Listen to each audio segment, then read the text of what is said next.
तो मेरे प्यारे दोस्तों, welcome back my YouTube channel सच्ची दास्तां। आज मैं आपके सामने न्यू स्टोरी शादी का सौदा देखना मत भूलना। एक गलत फहमी, एक वादा, एक मजबूरी, दो अनजान दुश्मन जो एक दूसरे को देखना भी नहीं पसंद करते। दोनों के दिल में भी एक दूसरे के लिए बिल्कुल भी प्यार नहीं है। शादी के सफ़र पर साथ चल रहे हैं दोनों, एक दूसरे से अलग। एक गुस्सैल मिजाज तो दूसरी खुश मिजाज की पर आमने सामने की एक नफरत की दीवार है। मिलते हैं नई कहानी के नए किरदारों से। शिवेन सिंह शेखावत, उम्र 27, गोरा रंग, भूरी आंखें, बॉडी बिल्कुल फिट, लंबाई 6 फीट, हैंडसम कितनी लड़कियां शिवेन सिंह के लिए दीवानी रहती है, पर शिवेन को बहुत प्यार से नफरत है। दिल्ली के यंगर टॉप बिजनेसमैन का नाम नंबर 1 पर आता है। शिवेन कम उम्र में ही हासिल करना शिवेन की जिंदगी में दादी मीनाक्षी शेखावत और बचपन का 2 आरोह। शिवेन माँ बापा लव मैरिज शादी करी थी। शिवेन उसके बाद दोनों अलग होने का फैसला किया। शिवेन 4 साल का ही था, माँ उसको छोड़कर चली गई थी।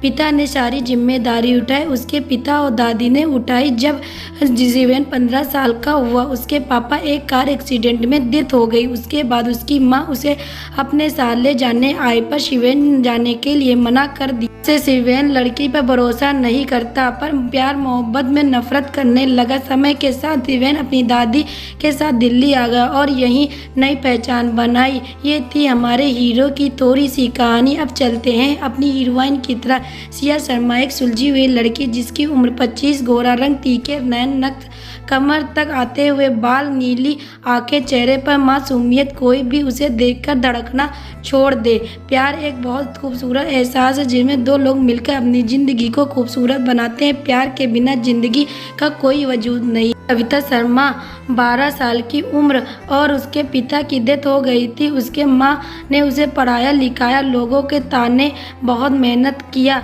अच्छे संस्कार दिए। कैसा लगा ट्रेलर समीक्षा देकर बताइए। शिवेन दादी प्लीज़ अब से आप मुझसे शादी की बात नहीं करेगी। आप जानती है मुझे शादी प्यार मोहब्बत इन सबसे नफरत है। मीनाक्षी शिवेन के सामने बहुत ही सी लड़कियों की फ़ोटो दिखा रही थी शादी के लिए।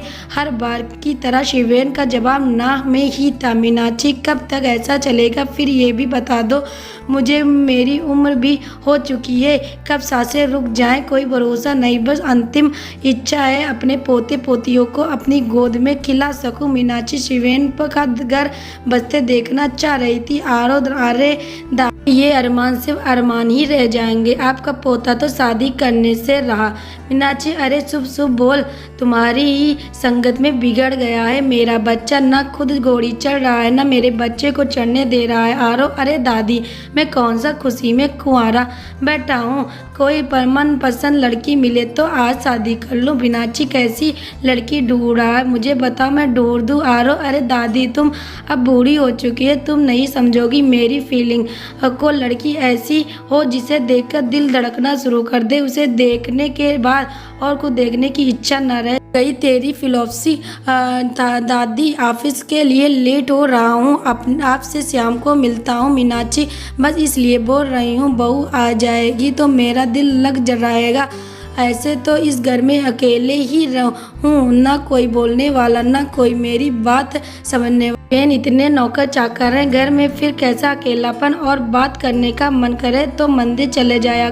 शांता काकी से आपकी अच्छी खासी दोस्ती है, और रही बात समझने की तो मैं आपको समझता हूँ, बस उतना ही काफ़ी है हमारी ज़िंदगी में। और अब आप ये सब बात मुझसे नहीं करेंगी। शिवेन अपना कोट उठाकर अपनी कुर्सी पर उड़ते हुए बोला, मुस्कुराते हुए इस लड़के को से आप नहीं पाएंगी। मीनाक्षी गुस्से में आरो की तरफ देखते हुए, आग लगे तेरे मुंह में नहीं कि उसे समझा, बस हमेशा उल्टी सीधी बातें करता है। ये नहीं दोस्त, परेशान क्यों करता है? शिवेन ड्राइव करते हुए आरो की तरफ देखते हुए बोला तो आरो दांत चमकाते हुए, मजा आती है भाई, दादी से 2 बात भली बुरी ना सुनो तो दिन अच्छा नहीं जाता। यही सही है तुम्हारा।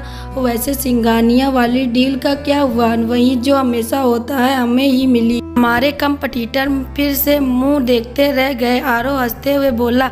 वही शिवेन के चेहरे पर कोई खुशी नहीं थी। आरव शिवेन की तरफ देखते, इतनी अच्छी न्यूज़ मिली पर तेरे चेहरे पर हमेशा की तरह वही एक्सप्रेशन, कभी तो मुस्कुरा दिया कर। मेरे चेहरे पर खुशी उस दिन आएगी जिस दिन मैं मधुरिमा मित्तल को बर्बाद करूंगा। शिवेन बोलते हुए आंखें गुस्से से लाल हो गई थी। आरव शिवेन के कंधे पर हाथ रखा। शिवेन हल्के से मुस्कुरा कर, मैं प्लीज़ आप देख लीजिए, मेरी डिग्री में अपना काम बहुत अच्छे से करूँगी, एक बार मौका देकर दीजिए, कोई शिकायत का मौका नहीं मिलेगा। सिया भी यार होटल के अंदर मैनेजर से बात कर रही है। देखिए मैडम, मैं पहले ही बता चुका हूँ मेरे पास आपके लिए कोई जॉब नहीं है। होटल के मालिक सिया की तरफ देखते हुए बोला। उसमें सैलरी क्या होगी? सिया वेटर की जॉब सुनकर सीधे सैलरी पूछ लेती है। 10,000 महीना पर आप इतनी डिग्री लेकर वेटर की जॉब करेगी? नहीं। होटल मालिक सिया की डिग्री देखते हुए बोला। सिया मुस्कुराते हुए, सर कोई काम छोटा बड़ा नहीं होता, मुझे जॉब की बहुत ज़रूरत है, ये जॉब कर सकती हूँ, एक बार आप मौका दीजिए। ओके, आई होप आप इस जॉब को अच्छे से करेंगी।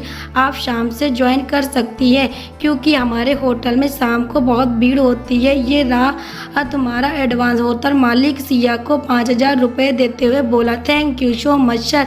सिया इतना बोलकर वहाँ से खुश होते हुए घर के लिए निकल गई, जहाँ कविता सिया को देखकर चेहरे पर मुस्कुराहट आ गई।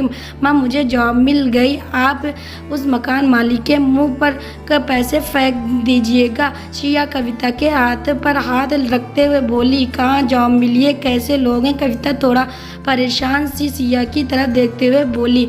अरे माँ, बहुत बड़ी कंपनी में जॉब मिली है, बस वहाँ इवनिंग में काम का ज़्यादा होता है, इसलिए मुझे इवनिंग शिफ्ट मिली है और सैलरी 10,000 है, जिसमें मुझे 5,000 का एडवांस भी मिल गया। कविता के साथ में पैसे रखते हुए बोली तो कविता सिया के माथे पर चूम कर गले लगा लेती। वहीं सिया कविता के गले हुए, सॉरी माँ, आपसे झूठ बोलना, पर जल्दी में अच्छी जॉब लेकर रहूँगी। सिया कविता से मिलकर अपने रूम में चली गई। शाम होते ही होटल की तरफ निकल गई।